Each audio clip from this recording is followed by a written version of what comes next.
মোটামুটি মিন্নির ঘটনার সাথে মোটামুটি সিমিলার। বর্ষা শুধু জানতো না, বর্ষা পরিকল্পনাকারী। ত্রিভুজ প্রেমের কাহিনী। জুবায়ের যখন মারা যায় তখন বর্ষা উপস্থিত ছিল সেখানে। আমরা আসামি গ্রেপ্তারের ক্ষেত্রে অনেক ধরনের টেকনিক অ্যাপ্লাই করি, ঠিক আছে? ওই এখানে চিটাগাং এর ওইদিকে কারো বাড়ি আছে? চিটাগাং কেউ আছেন আপনারা? এই রাউজান হাটহাজারি সার্কেলের আমি একসময় এএসপি ছিলাম, ঠিক আছে, সার্কেল এএসপি। তো ওইদিকে ওই যে স্কুলের বাচ্চা টাচ্চা খুব অপহরণ হইতো, অপহরণ হয়ে যায়, নিয়ে যায় জঙ্গলের মধ্যে রাখে, আর টেলিফোনে চাঁদা চায়। তা আমরা করতাম কি, ওই যে টেলিফোনে চাঁদা চাচ্ছে ওকে আইডেন্টিফাই করে ওর বাড়ির ওর বাবা মা অথবা ভাই বোনকে তুলে নিয়ে আসতাম, নিয়ে আসে ওর সাথে নেগোসিয়েশন হইতো যে তুমি ভিকটিমটা ছাড়ো, তারপরে আমরা এটা ছাড়বো। আমরা অনেক সময় অনেক টেকনিক অ্যাপ্লাই করি। এইটাও একটা আমাদের টেকনিক ছিল। তার ফ্যামিলির উপর ওই রকম চাপ ছিল যে ওরে আসে যদি আপনারা না দেন, আমাদের কাছে হস্তান্তর না করেন, তাহলে আমরা কিন্তু আপনাদের ফ্যামিলি মেম্বারদেরকে অ্যারেস্ট করব।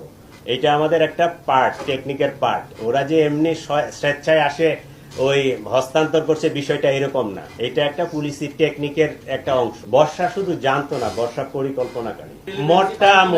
মোটামুটি মিন্নির ঘটনার সাথে মোটামুটি সিমিলার। এইটার জবাব তো আসলে আমি দিতে পারবো না, জবাবটা সেই দিতে পারবে। তা আমরা যেটা পাইছি সেটা হচ্ছে যে আসলে কম বয়স্ক তো, 18 বছর, সে মনে হয় ওই ডিসিশন নিতে পারতেছিল না। সে যখন মাহিরের কাছে যায়, মাহিরের সাথে তার দীর্ঘদিনের পরিচয়, দীর্ঘদিনের প্রেম, ঠিক আছে?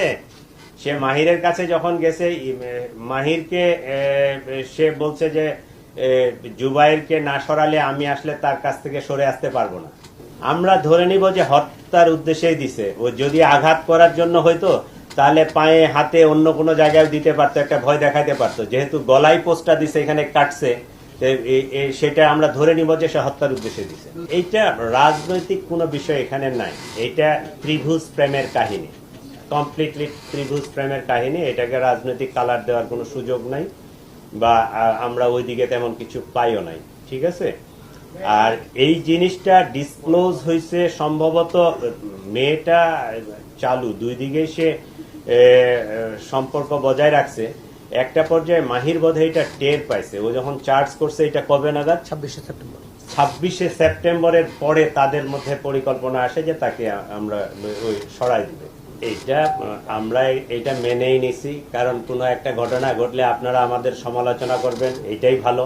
কারণ সমালোচনা করলে আমরাও সতর্ক হব, আমরা আরেকটু অ্যাক্টিভলি কাজ করতে পারবো, আইন শৃঙ্খলা পরিস্থিতি